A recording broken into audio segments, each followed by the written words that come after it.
nimepewa leo nafasi ya kipekee ya kuja kushiriki pamoja nanyi katika uzinduzi wa hii video, lakini pia katika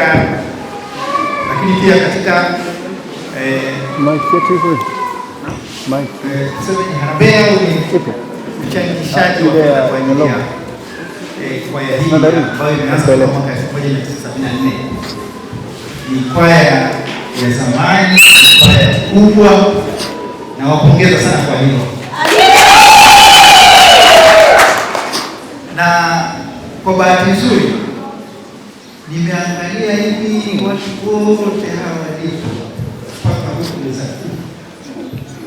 nikasema kama kila mtu akatoa milioni 100, atoa milioni 100, hatujafika zaidi ya 100. Hatujafika zaidi ya 100. Kwa hiyo ingepatikana milioni 100, si ndio? Lakini nikawaza nikasema kila mmoja angetoa 500,000, tungepata shilingi ngapi? Milioni 50, si ndio? Nafika 100 hapa nikiangalia haraka, milioni 50. Lakini nikasema 500,000 bado inaweza kuwa nyingi, labda kila mtu atoe 2,500, tutafikisha milioni ngapi? Milioni 25, si ndio? Sasa ninachotaka kusema hapa ni hii, ni kwamba jambo lolote likifanyika kwa ushirikiano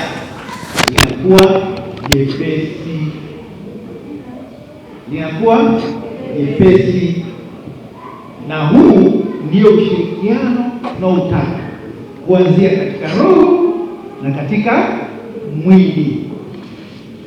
Hatuwezi kuwa na ushirikiano katika roho, katika mwili, kama hatukuwa na ushirikiano katika roho.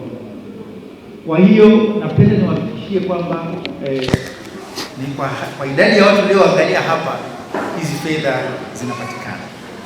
Na kama nimesikiliza vizuri, lengo kubwa ni milioni 50, si ndio? Lengo kubwa ni milioni 50. Lakini kwa leo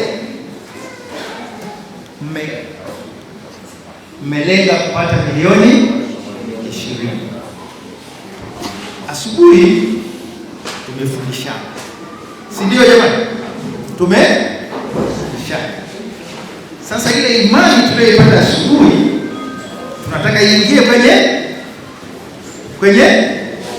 kwenye matendo. Sawa ndugu zangu?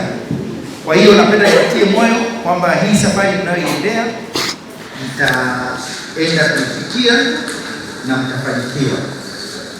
Na nipende kusema kwamba na mkuu mwenyekiti wa halmashauri hapa alisema pale mwanzo alipofika, akasema kifo ni kizuri, si ndio?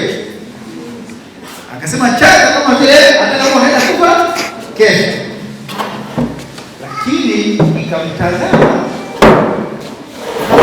anamaanisha moyoni mwake, nikapata mashaka. Unajua mheshimiwa mwenyekiti ulipoongea, maana yake ni kwamba wakiingia hapo watu na risasi na bunduki, wakasema wanaotaka mbinguni wako wapi, waanze kuwashuti. Naamini huyu atakuwa kwanza kunyosha mkono. Lakini na wakiingia hapa sasa hivi watabaki kaupe, watu watakimbia, si ndio? Mungu anafanyia kazi yale yaliyoko moyoni, sio yale unayo yasema. Ongea unapoweza kuongea, lakini Mungu yeye anaangalia ndani, kwenye moyo, nia yako na nini. Unaona mtumishi Elia alipopata vitisho kutoka kwa Yesu, akasema mpaka kesho nataka kichwa cha huyu, si ndio? Alikimbia. Yule mtumishi aliyeshusha moto kutoka mbinguni alikimbia. akakimbia akaenda porini, akafika kule akalala chini, akamwambia Mungu, mimi naomba nife. Si ndio? Akasema naomba nife. Lakini Mungu alichofanya akamwambia inuka, safari bado ndefu. Wewe ukikimbia kuoa, alafu unakuja huku unaniambia nikuue. Sijui umeelewa?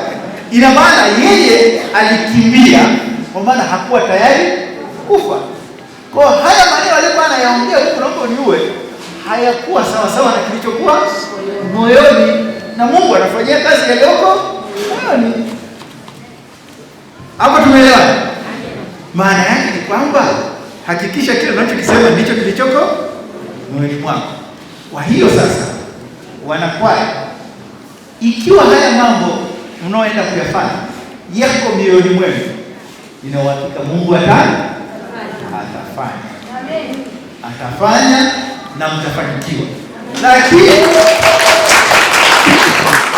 ikiwa mnaongea kwa midomo, lakini kule moyoni mnaogopa, mnatetemeka, mnasema itakuwaje jambo hili, Mungu anaangalia moyo, anasema hawa bado hawako tayari.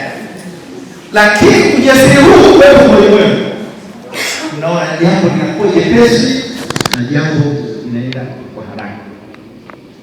Sasa kwa hiyo tuanze katika safari yetu hii ya kuchangisha hizi fedha, na leo tunatafuta milioni 20. Sisi naomba uongozi kidogo. Sasa labda kwa kuanza, nilikuwa natoa mfano wa kutoa milioni 555, 2.5, bado hata kama ingeshuka 100,000 bado tungekuwa na zaidi ya milioni 10.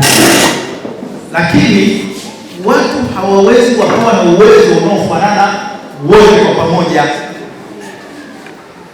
Hawawezi wakawa na uwezo unaofanana wote kwa pamoja, kwa sababu kila mtu ana majira yake ya kubarikiwa, na mwingine ana majira yake ya kupitishwa katika magumu ili apate kumjua Mungu katika majira haya. Sasa maana yake ni kwamba yuko atakayechanga 50,000, yuko atakayechanga milioni, yuko atakayechanga 500,000, yuko atakayechanga mpaka 5,000. Lakini katika huu mchanganyiko wote tunaenda kufikia lile lengo kubwa ambalo tumelikisia. Sasa basi, baada ya kusema haya, mimi naomba nitangulie kwa kusema kwamba leo nimefundisha kuhusu utoaji. Nimefundisha kuhusu utoaji, na nikasisitiza sana kwamba usiache kutoa fungu la 10. Usiache kutoa fungu la 10 la kipato chako. Kwa hiyo cha kwanza kabisa, katika hizi milioni 20 ambazo tunazitaja leo, mimi naenda kutoa kiwango kinacholingana na fungu la 10 ya hizi fedha. Ndio mchango wangu wa leo, ambayo itakuwa ni kiasi gani? Wana mahesabu?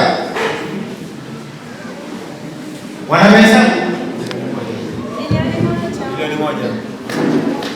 Leo tunakadiria milioni 20.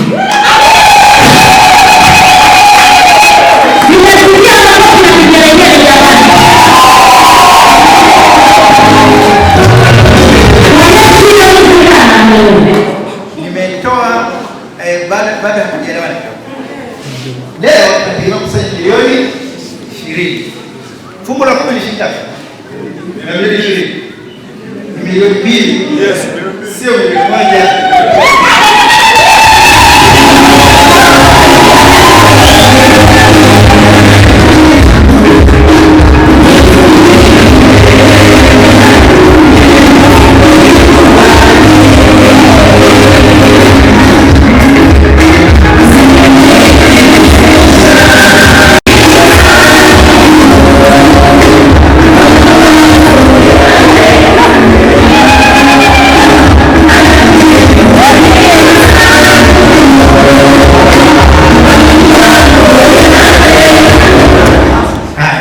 SAPETA.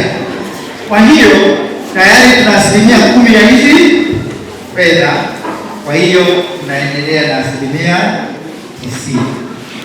Sasa naomba mtendaji kutoa taratibu na hapa.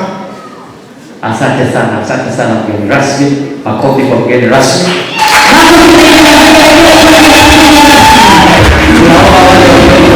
Wale waalikwa karibuni mbele, wale wote mlioalikwa mbio wakati viti vyenu vipo huku. Wale waalikwa wote mabibi na mabwana, wale walioko nje ndani, wale walioko nje wa ndani, MC na mwongeza. Sasa ninaomba hiyo ibada isogezwe, alafu mgeni rasmi tunaomba sasa tupunguzie vitu. Sasa utasimama hapo sasa ili tuanze kukusanya hela. Tunajua weza kwa mwishoni utamaliza kwa vishindo vikubwa. Sasa nikisema mibali iondoke, maana yake wanakwaya au vio jiandaa mwesha.